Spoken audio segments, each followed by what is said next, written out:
Listen, breaking story.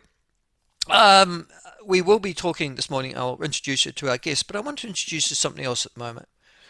And I'm going to be breaking a story in the next 5 minutes, so batten down the hatches, particularly if of Ngai Tahu descent, because you feature fairly widely in this particular story. Um, can I just point out to you that I don't like doing Maori issues on this program. I'm sick of it. I'd like never to discuss Maori issues again on the platform or on the Michael Law Show, the platform, or in any other form, shape, or way. I'm sort of over it. Well, no. I was over it a long time ago. I want to get on with things that are important, except I'm not allowed to get on with it.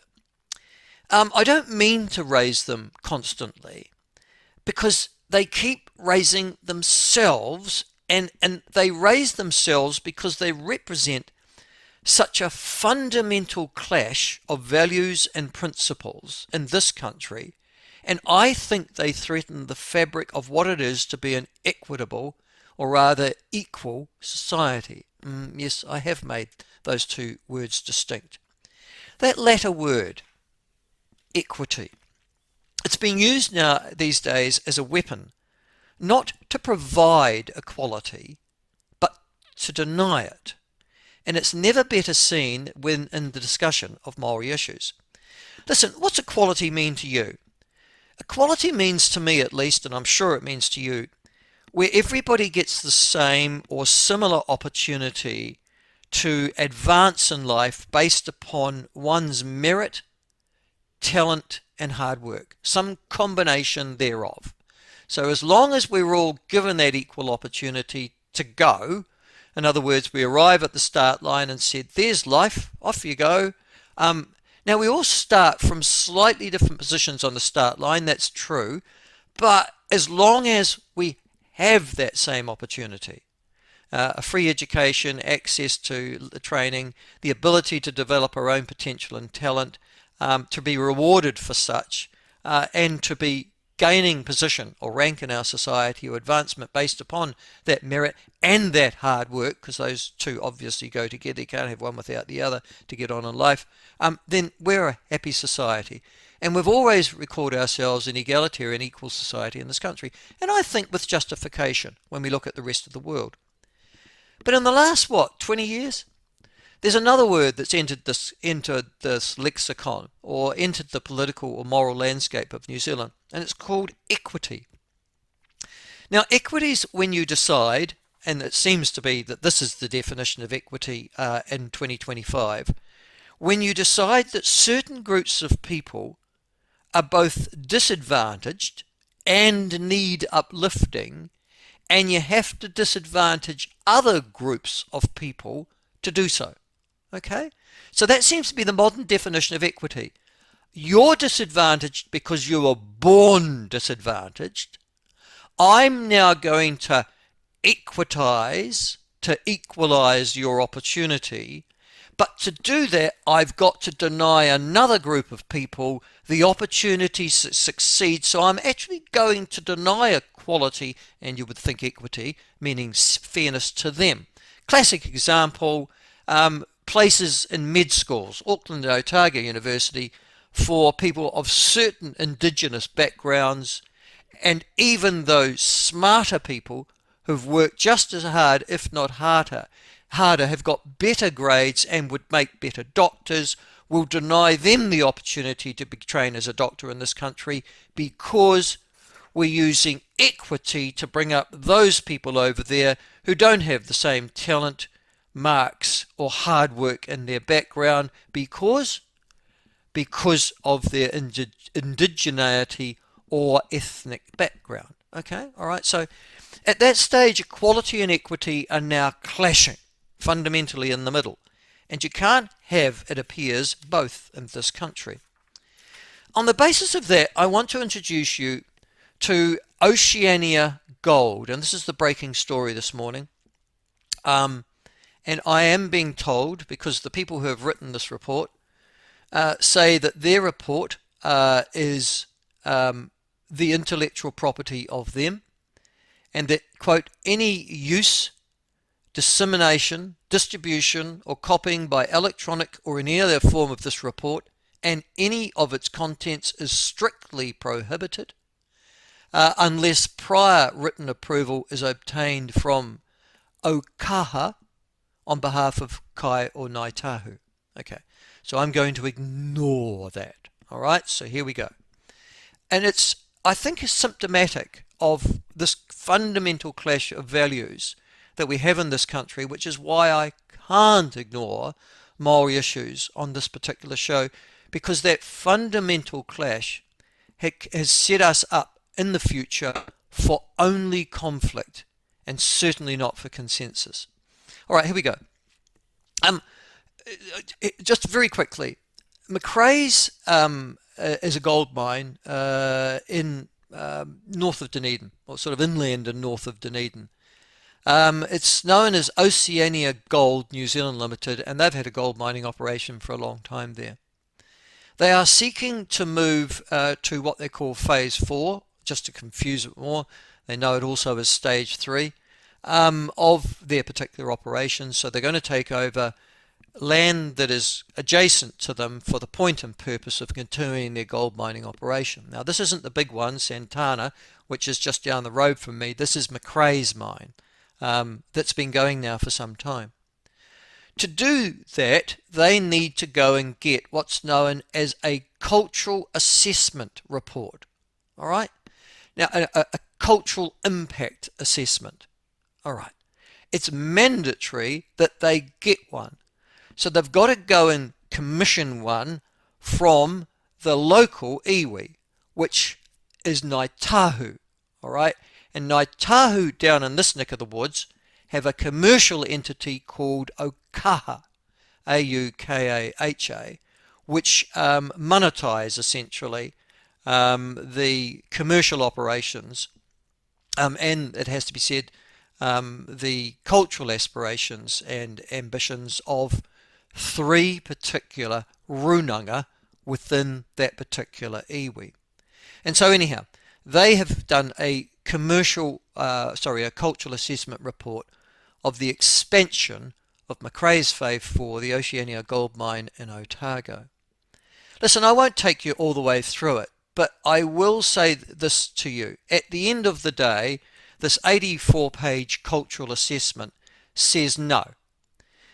We don't support, this is the iwi, the extension or expansion of Macraes gold mine in Otago, no matter the fact that it will create jobs and revenue for the region and for the country, because it offends 4 of our cultural, if you like, beliefs. Mana, so the mana of Ngai Tahu is deleteriously affected. Tapu, which, okay, well, carry on. Whakapapa, yep. And Mauri, M-A-U-R-I, which, as you know, is a sort of spiritual dimension that apparently floats through all of humanity, including rocks, streams, and, well, frankly, just about anything that's made in the world. All right, now, because the Macraes gold mine expansion offends those 4 Maori concepts of Mauri, Whakapapa, Tapu, and Mana, this particular cultural assessment says, no, you can't proceed. You are offending our culture. You cannot have an expansion of your gold mine. Okay. Right.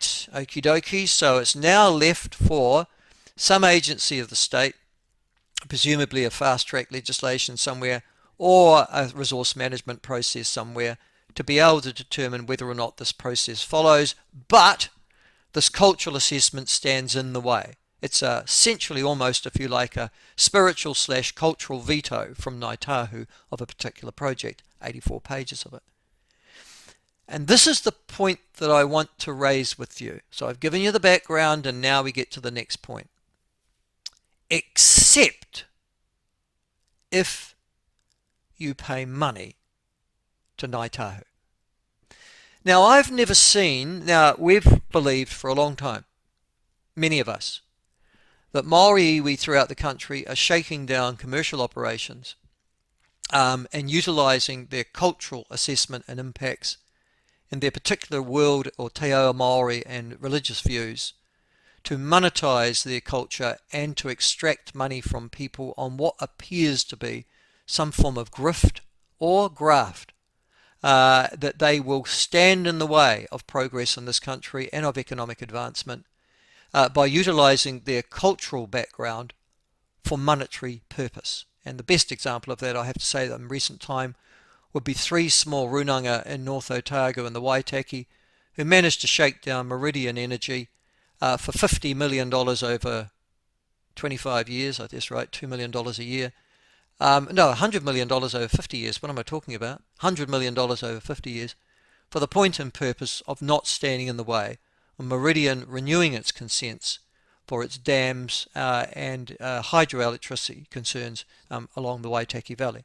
All right. Now, in this particular case, this is a different one, and we've always suspected that there was a shakedown, but we've never actually been able to give proof of that until this document, commissioned by or written by Ōkaha, the commercial entity of Ngai Tahu in Otago. And this is what it says. Now, the cultural assessment says you've failed. This gold mine will offend us culturally on the 4 reasons that I've just given you. And so what's the answer to this question? How do you get past this?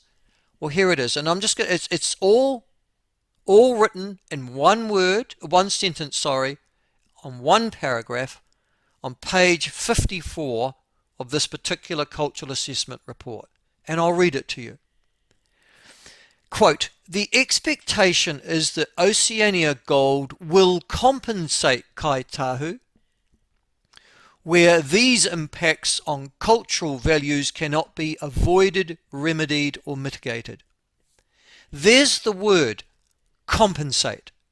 You will pay us money because you have offended our Māori, whakapapa, tapu and mana, and now because you have, you must compensate, i.e. give us money or land or something of commercial value to deal with our particular objections.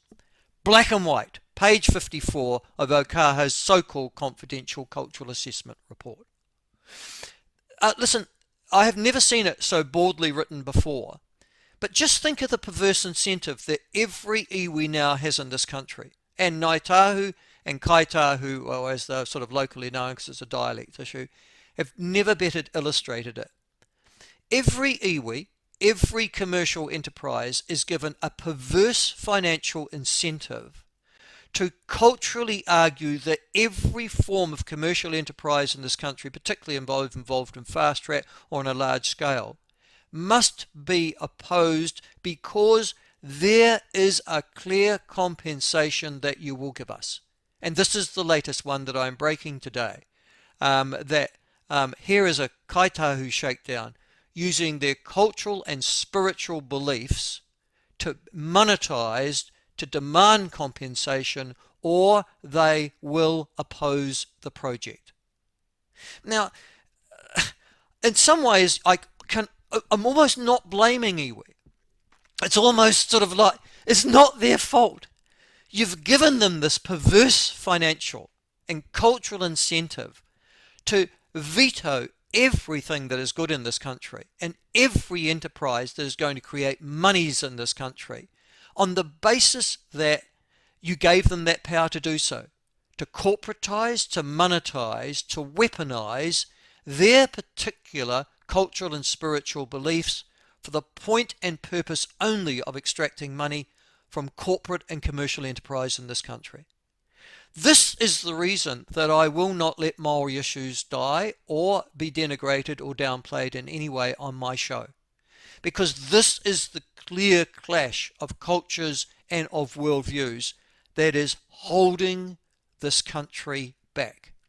And it's a piece of legislation, New Zealand Parliament legislation, that gives iwi that kind of ability to influence commercial decisions in this country, to monetize, to corporatize, to stand in the way, to frustrate and to negative the growth of this country going forward.